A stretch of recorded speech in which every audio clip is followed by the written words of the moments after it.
What is going on, everyone? It is Foul Play here. We are back for match number 2 of this modern league. We won the die roll. We're going to be on the play, and we are versing Ocean Wolf. This hand has no creatures, so we're going to mulligan it. Alright, this hand looks pretty good. We're going to go ahead and keep it. And I think we just bottom a Flooded Strand and then get into it. Usually, like, on mulligans, you'll ditch, like, your Force of Negation. Just so you don't get, like, buried against a card advantage deck. But, like, really, as far as everything is concerned here, it's better than the land. It's better than the third land, I should say. Alright, so Scout down.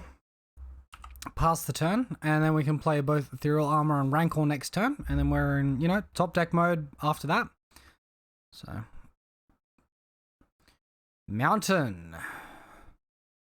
Lava Runner. Alright, so as long as there are 2 or more instants of sorcerers in your graveyard, it gets +1 in haste. This looks like a budget burn deck. I feel kind of bad here. I'm not sure budget burn can do it against us, but I guess we're going to see. I'm just going to fetch the planes here. Conserve on life a little bit there, and then attack on through for 5. So we've already dealt 4 damage to ourselves. Opponent has not done any of that. But obviously if we find any life gain aura, we pretty much just win here. Short of like runner skull cracks that our opponent does. Runner skull crack. Manamorphose, there it is. Alright. Alright, some sort of Prowess deck here. Interestingly enough, they went for double red on the Manamorphose, so I'd presume that this is a mono red deck, not splashing blue or anything for the Stormwing. Alright. Oh, mutagenic growth as well. We're taking some damage here, guys. Opponent down to 2 cards in hand, attacking us for 7. We're down to 6. We find Staggering Insight, and well, that's going to gain us a lot of life here. Gonna attack, gonna get that card draw. If we draw a blue card, we can pitch it to Force of Negation. We do not. We're gonna play the Ethereal Armor out for next turn. Maybe we leave that up, fake the kill spell or something like that. I don't think it like hugely matters either way. Put it with another Manamorphose. Getting that Prowess. What else has he got in hand? He's not played a land yet. Like, yeah, we could leave the mana up instead of playing the Ethereal Armor, but our opponent's going to go for it anyway because they have to. Alright, there's the Wizard Lightning. And we do have to attack there with the Staggering Insight as well, because if we don't, we're like just on 4. Oh man, too much damage, too much damage. So that was like 3 burn spells and 3 non-burn spells. Dromoka's command is sweet. It can stop the damage of an instant or sorcery, right? On top of destroying an enchantment like Blood Moon or fighting and killing a creature. Unfortunately there, we got our life gain down a turn too late. Our life gain didn't have vigilance. And we weren't able to block out either of their creatures, which both got very big. I'm not sold on bringing Leyline in here. I'm really not. I think that could be very, very, very bad potentially. I think I like cutting on a couple of Stalkers and the Spider Umbra there, and then we need to cut one other card. Or not bringing the Force of Negation. I'm going to cut a Windswept Teeth there. Along with that. And yeah, we'll get into it. I'm leaving myself like a little vulnerable to Blood Moon and Eidolon here. I don't think they've got Eidolon. They've got some sort of like funky wizard brew. We saw the Gitru Lava Runner. So this should be good enough to get there. And we know what we're versing now, so we can keep hands skewed towards beating it. Alright. So, quick reminder as we're waiting for the next match. If you haven't already, be sure to subscribe to the channel for daily content. Help support the channel, help support me. helps me continue bringing content to you guys. So thanks very much. All right, so here we are. Match 2, game 2, and this hand looks great apart from the no creature scenario, so we're going to mull. Alright, and we're down to 5. Alright, well, here's our keep hand. We're going to go ahead and do that.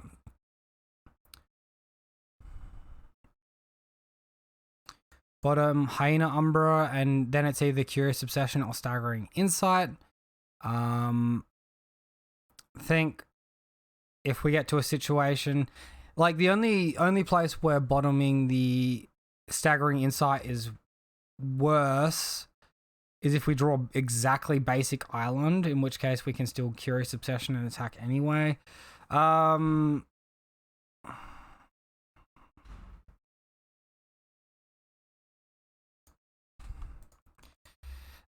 gonna do it this way. I guess in a scenario where I draw double fetch land as well, and I could fetch 1 blue, 1 white. I can fetch double white though to play into the Daybreak, so I don't think that's hugely relevant. Soul Scour Mage, here he is. I'd feel a lot better if my... okay. I'd feel a lot better if I played double aura here because I am attacking into a mutagenic growth that will just kill my creature.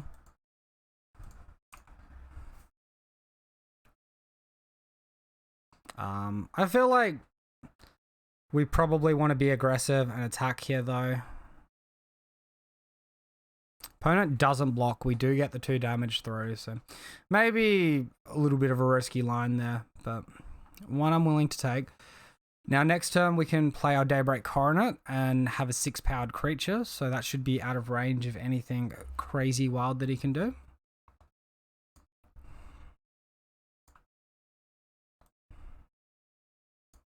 Alright, so some burn damage coming to the face in the form of Lightning Bolt.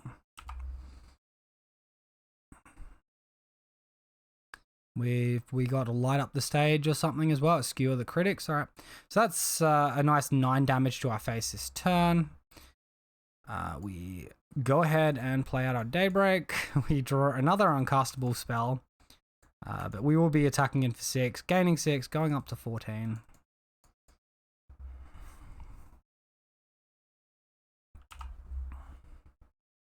And I guess we'll see how many spells they can chain together. The opponent plays Rolling Vortex. Now, I think this is anti-life gain, right? So your opponents can't gain life this turn if he pays 1 red mana. Beginning of each player's upkeep, it deals 1 damage to them. Whenever a player casts a spell, if no mana was spent to cast a spell, it deals 5 damage to that player. Alright, so Force of Vigor is looking a lot worse now. Oh, Ethereal Armor is looking pretty good though. So we're in a position where we can attack them.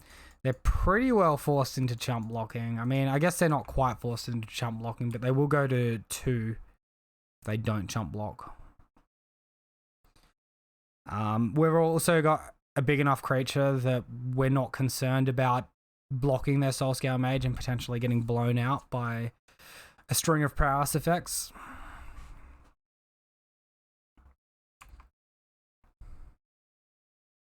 Alright, so he does choose to block. That is definitely good for us. Definitely good for us.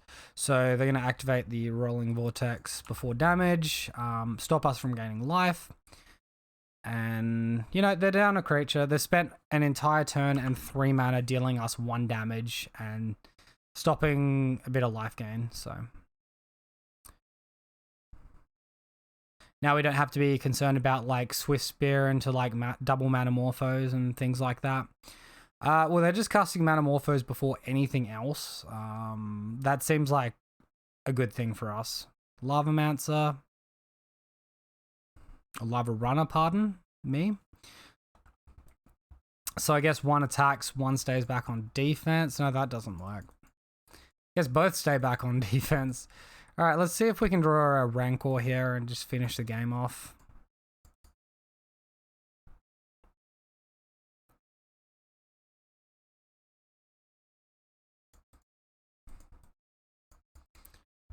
Alright, well, it's not Rancor, but I guess I'll just fetch an island and I'll play out the Staggering Insight. So this forces them to chump block now, or else they'll be taking 13 damage. 2 cards left in their hand, so they can't exactly point a heap to the face, can they?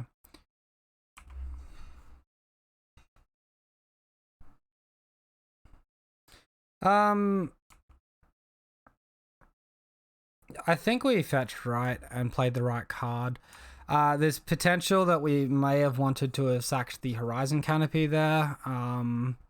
But if we're not going to fetch Shock, right? We're not in a position where we need to fetch Shock, so we're not going to. Not against Burn. So really, if we cycle the Horizon Canopy, we potentially switch ourselves off of Daybreak Coronet. That's not the biggest issue. Maybe we should have played Curious Obsession, cycled Horizon Canopy, end of turn, got one step closer to Rancor. We find the Rancor anyway, so that doesn't matter. Alright, I think it was slightly better to play Curious Obsession last turn than this turn, so we could get closer to that Rancor. But yeah, Rancor coming in clutch. Arcane Flight would have done the same thing. The situation I was in this turn was, if I had to activate the Horizon Canopy to find it, I didn't know if I wanted to leave up green or blue for Arcane Flight or for Rancor. So that is why I think it was better to play the Curious Obsession over the Staggering Insight in that turn. Alright. Well, I haven't seen, like, any real Blood Moon. We could Force of Negation the enchantment. We could blow up the enchantment. Blowing up the enchantment's going to cost us 5 Blithe, though, which does not sound that appealing. So Force sounds certainly more appealing than that. Let's remove the City of Brass for the Windswept Heath here.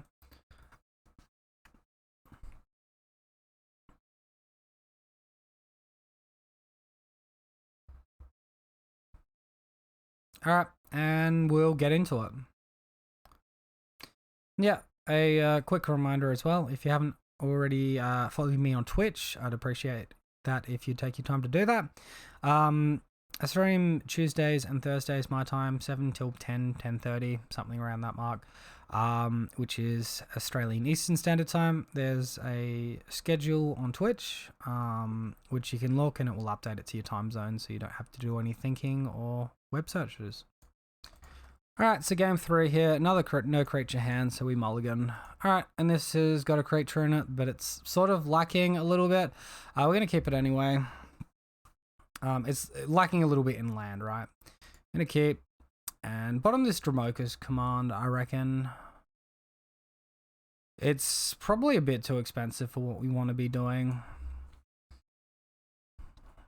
Hopefully we don't take too much damage getting everything we need online. Perfect. Oh boy. I've just got that bad feeling. Like, you're keeping a hand with double ethereal armor and life gain in it, but you're also keeping a hand with 1 mana and no white mana. I think it's just going to be a bit slow, personally. This Prowess matchup might be harder without these Path to Exiles, so... Alright, opponent plays double creature and then attacks for 2 with Soul Scour Mage. Thank goodness. Alright, we draw white mana here. I'm just going to fetch the basic.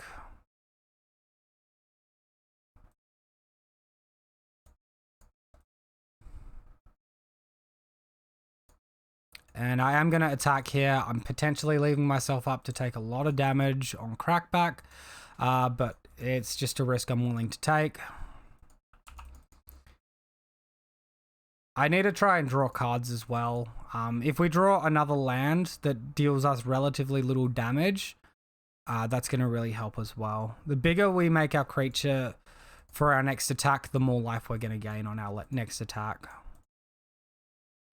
Oh, that is a good draw. Now we just need white mana. Alright. Well, can our opponent could deal 15 damage to us on turn 3? That's the big question. They could potentially Blood Moon, which would be very good as well.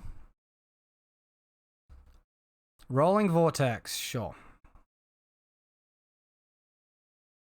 Well, that's not the end of the world, really, is it? I still think if we get down... Wow. I think if we get down Daybreak Coronet, we'll be good. He's not leaving up a single chump blocker there.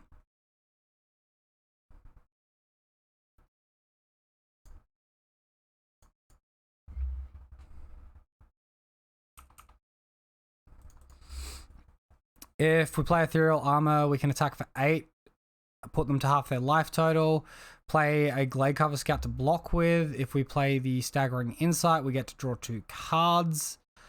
I think we need to take the blocking line. In fact, maybe we even put Ethereal Armor on the second Scout, just so our creature doesn't die. And then that will buff this one slightly.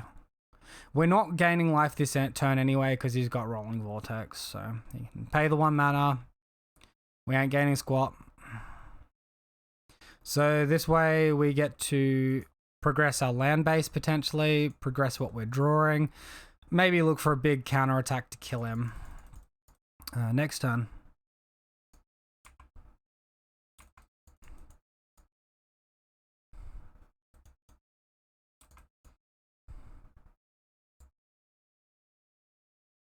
Find the Hyena Umbra. Well, we might be 1 land closer to that Daybreak Coronet. You never know.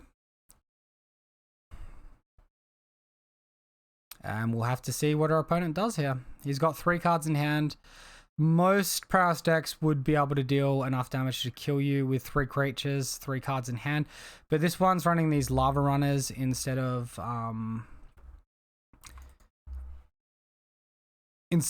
I guess, Swift Spears, maybe. I think we saw the Swift Spears as well, actually. He finds Lava Dart and Wizard's Lightning. He's got 1 land here. Alright, I think we survive another turn. The fact he had to hardcast that light up the stage was very good for us.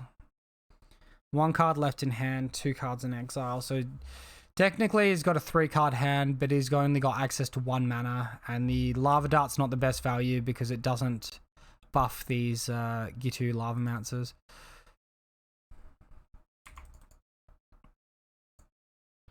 If we block this, he can make a giant creature, but then that damage isn't coming to our face. We'll shrink our Glade Cover Scout by 1, but I think it's worthwhile. He can Lava Dart, flashback Lava Dart, and then if he does that, he can't stop us from gaining life on our next attack, though. So this seems pretty good for us.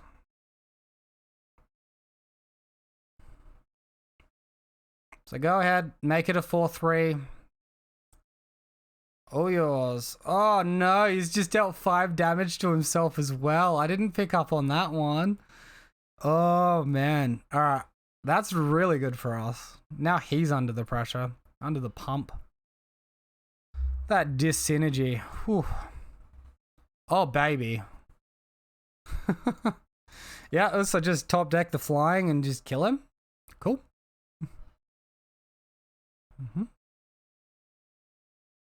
Alright, good stuff, guys. Well, I hope you enjoyed the video. I hope you enjoyed us beating up on Prowess. Might not be the most streamlined version of Prowess, but hey, win's a win. Hope you have a great day. I'll see you next time. Cheers, guys.